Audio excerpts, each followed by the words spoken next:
그리스도는 땡땡땡이다. 오늘은 그리스도는 제사장이다 라는 제목으로 함께 말씀 나누기로 하겠습니다. 원래는 대제사장이 맞겠죠. 자, 먼저 제사장의 의미에 대해서 알아보겠습니다. 제사장의 뜻은 거룩하다라는 뜻이 있네요. 거룩하다. 자, 이 거룩하다라는 뜻은 지난번에 저희가 기름 부음을 받다 라는 부분에서 한번 정리한 적이 있는데요. 기름 부음을 받다. 자, 기름 부음을 받다라는 얘기는 먼저 저희들이 기름 부은 자가 있다. 기름 부은 주인이 있다라는 것을 저희가 생각을 했었고요. 자, 기름 부음을 받음으로 해서 누구누구의 기름 부은 자의 소유가 되었다.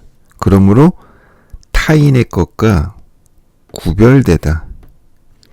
그래서 누구누구의 소유가 되고 누구누구의 것과 구별이 되어서 주인이 있는 것. 그걸 거룩하다라고 정리할 수가 있네요. 그래서 우리가 알고 있는 깨끗하고 신성하고 또 고귀하고 라는 개념의 거룩하다라는 것보다는 주인이 있는 것, 그 주인이 거룩하니 그의 소유도 거룩하다. 그래서 타인의 것과 구별되었다. 이런 관점으로 저희가 정리하면 될 것 같습니다. 자, 신약 성경에 자주 등장하는 바리새인이라고 있어요. 공교롭게도 이 바리새인이라는 뜻 자체가 거룩하다라고 합니다. 바리새인들이 아마 자신들을 거룩한 존재, 이렇게 해서 아마 이 이름을 붙이지 않았나 싶은데요. 실제로 거룩한 그리스도로 오신 예수, 신약 성경에서 많이 부딪히는 장면이 있습니다. 누가 진짜 거룩한지. 자, 바리새인들의 어떤 삶을 보면 내 자신의 초점이 있는 것 같습니다. 내가 얼마나 거룩한지, 내가 얼마나 너와 다른지, 내가 얼마나 너와 구별되었는지 라는 관점에서 살았던 것 같고요. 그리스도로 오신 예수께서는 내가 누구의 소유인지, 나의 주인이 누구인지, 내가 누구에게 순종하고 있는지 그 주인에 대해서 얘기를 하고 있습니다. 즉 하나님이죠. 하나님의 아들로서 하나님이 보내셔서 내가 누구에게 순종하는가? 이런 관점에서 계속 바리새인과 충돌을 하고 있죠. 바리새인은 기도를 하더라도 내가 거룩하니 이렇게 기도를 하고 나는 이렇게까지 11조를 드리고 있고 내가 얼마나 남들과 다르냐의 관점에서 얘기를 했다면 예수께서는 나는 누구에게 기도를 하는지, 내가 누구에게 순종을 하는지, 누가 나를 보냈는지에 대한 관점에서 이 거룩을 표현하고 있습니다. 자, 그러면 어떻게 제사장이 될 수 있을까요? 다시 얘기하면 어떻게 하나님의 소유가 될 수 있을까요? 히브리서 5장 5절에서부터 10절까지 한번 읽어볼게요. 또한 이와 같이 그리스도께서 대제사장이 되심은 스스로 영광을 취하심이 아니요 오직 말씀하신 이가 저더러 이르시되 너는 내 아들이니 내가 오늘날 너를 낳았다 하셨고 또한 이와 같이 다른데 말씀하시되 내가 영원히 멜기세덱의 반차를 쫓는 제사장이라 하셨으니 그는 육체에 계실 때에 자기를 죽음에서 능히 구원하실 이에게 심한 통곡과 눈물로 간구와 소원을 올렸고 그의 경외하심을 인하여 들으심을 얻었느니라. 그가 아들이시라도 받으신 고난으로 순종함을 배워서 온전하게 되었은즉 자기를 순종하는 모든 자에게 영원한 구원의 근원이 되시고 하나님께 멜기세덱의 반차를 쫓는 대제사장이라 칭하심을 받았느니라. 자, 여러분들 여기 육체에 계실 때라는 말이 있습니다. 육체라는 말은 나약함이죠. 하나님이 우리를 내가 보기에 나약하게 만들었을 수 있습니다. 이건 어디까지나 내가 볼 때죠. 하나님은 어떤 계획과 의도가 계실 거라고 봅니다. 내가 볼 때 이 나약함이라는 것 안에 있을 때에도 우리에게 필요한 것은 순종이죠. 주인에게 순종할 수 있는 이 모습이 있을 때 거룩하다라고 하고, 너는 내 것이다. 내가 너를 낳았다. 너는 나의 제사장, 나의 것, 하나님의 것이 된다라는 거죠.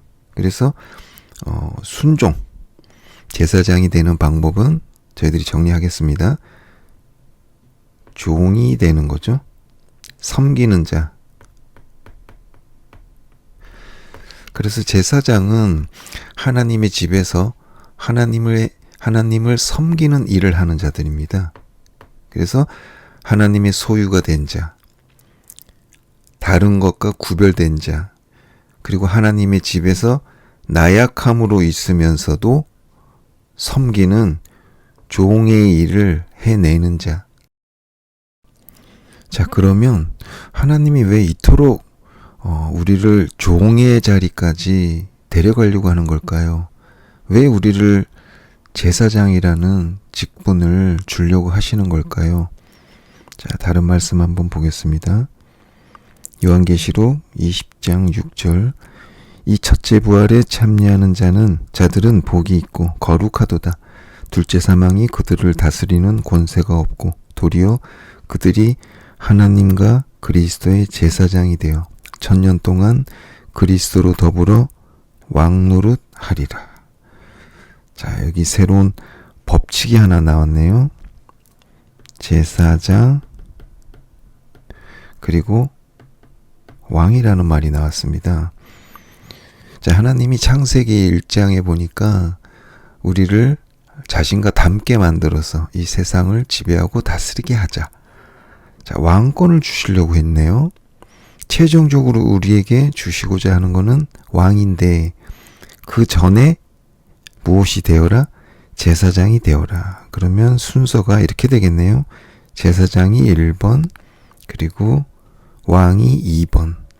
그러므로 제사장이 먼저 되어야만 그 다음으로 왕이 될 수 있다. 이런 법칙을 하나 저희가 지금 발견했습니다. 그래서 제사장은 뭐죠? 방금 저희가 정리했던 것처럼 종이죠. 하나님의 거룩한 자, 하나님의 거룩한 종.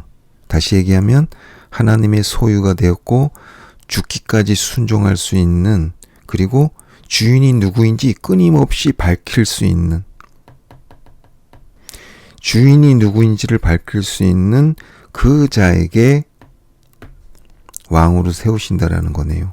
그러면 저희들이 인생을 살면서 육신으로 있는 동안, 저희가 여기 육신입니다. 사는 동안이겠죠. 저희들이 태어나서 죽기까지 할 수 있는 것은 오로지 제사장입니다. 하나님께 순종하고 하나님의 소유임을 증명해내는 것. 그러면 하나님이 왕으로 세우신다. 그래서 이 왕의 영역은 오로지 하나님이 하시는 거겠죠.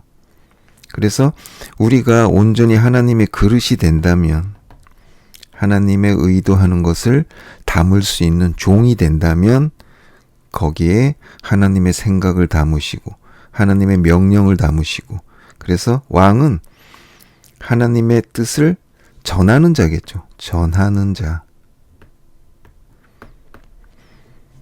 그래서 제사장이 왜 미리 준비돼야 되는지, 그리고 최종적으로 하나님은 우리를 왕으로 세우시는데 종과 같은 왕. 이게 종하고 왕하고 성질이 완전히 다르지 않습니까? 누구의 말을 따라야 되고 머리를 숙여야 되는 그런 속성을 가진 것이 종이라면, 왕은 누구에게 머리를 숙이거나 조아릴 수가 없는 성질이죠. 그래서 구약 성경에 보면 왕하고 제사장이 하나님의 성전 앞에 가면, 여기 왕입니다. 성전 앞에서 왕은 들어가지 못하고 대기하고 있습니다. 그러면 제사장이 하나님께 들어가서 섬김을 다 하고 그리고 나서 나옵니다. 그러면 왕은 그 제사장이 하나님께 섬긴 후에 왕이 다시 여기에서 백성들에게 나아가서 왕으로서의 업무를 처리하죠. 대신 제사장은 왕처럼 이 바깥으로 나갈 수가 없습니다. 그래서 왕과 제사장의 이 업무 내용을 보면 하나님 앞에 나아갈 때는 종으로 나아가야 되고 또한 이 세상에 나아갈 때는 하나님의 그릇이 되어서 하나님의 말씀을 담아서 그것을 전하는 자, 실행에 옮기는 자, 강력한 힘과 능력을 가지고 권세를 가지고 하나님 대신 말씀을 증거하고 전하는 자, 그래서 왕이겠죠. 자, 에스겔서 46장 2절 말씀 한번 보겠습니다. 왕은 바깥 문 현관을 통하여 들어와서 문 벽 곁에 서고 제사장은 그를 위하여 번제와 감사제를 드릴 것이요 왕은 문통에서 경배한 후 밖으로 나가고 그 문은 저녁까지 닫지 말 것이며. 자, 제사장이 왕을 위해서 번제와 감사제를 드리는 동안에 왕은 이렇게 벽걸이처럼 이렇게 대기하고 있어야 된다는 얘기죠. 왕은 하나님 앞에 나아갈 수 없는 존재입니다. 왜 그럴까요? 실제로 왕은 하나님이시죠. 그러면 하나님께 나아가려면 왕보다 낮은 신분으로 나아가야 되겠죠? 그런데 내가 왕입니다. 왕이 어떻게 왕에게 나아갈 수 있습니까? 반드시 하나님 앞에 나아가려면 그보다 낮은 신분의 종의 모습으로 나아가야 되겠죠. 그래서 제사장과 왕이 같이 등장하는 것은 우리의 속성이 종의 속성, 누구에 대해서? 하나님께. 그리고 세상에 대해서는 지배하고 다스리고 하나님의 말씀을 그대로 전달할 수 있는 그 그릇의 역할을 해야 되기 때문에 왕의 속성을 주신 것이죠. 그렇다고 해서 이 왕의 모습으로 그대로 하나님 앞에 나올 수는 없죠. 한 나라의 대통령이 물론 직분으로는 대통령이고 그 나라를 대표하지만 그 대통령을 세운 국민들 앞에서는 종의 모습을 보여야 되겠죠. 그래서 여러분들 저는 개인적으로요. 이게 나입니다. 내 안에 여기에 종이 있고 왕이 있습니다. 제사장이죠. 내가 하나님 앞에 나아갈 때는 철저하게 이 왕의 모습을 숨겨야 되겠죠. 나는 하나님 앞에 종으로 나아가야 되고요. 또한 세상에 나아갈 때는 적그리스도, 이 세상의 왕에게 하나님의 말씀을 왜곡되게 전할 수가 없는 거죠.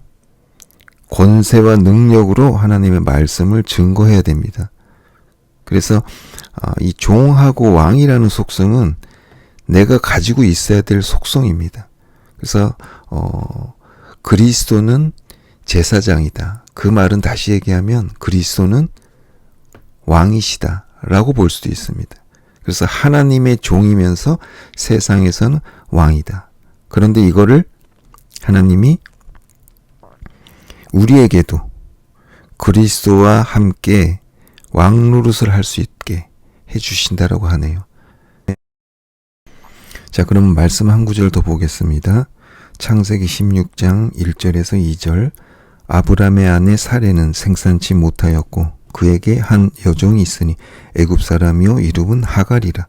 사레가 아브람에게 이르되 여호와께서 나의 생산을 허락지 아니하셨으니 원컨대 나의 여종과 동침하라.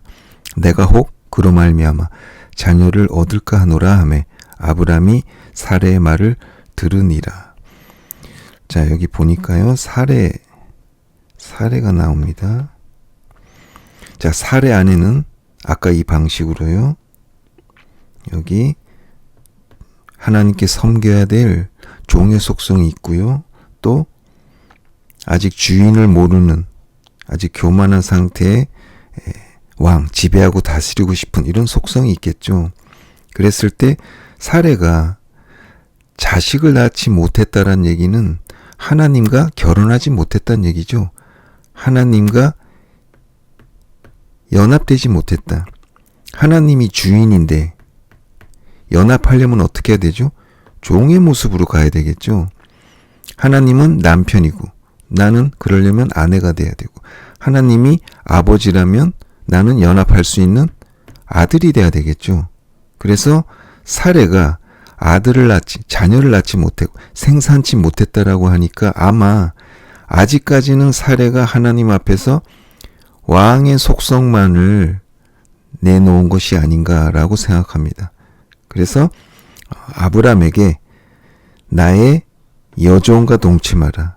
이제 사례가 비로소 종을 내어놓습니다. 그래서 이제 사례가 이 종을 통해서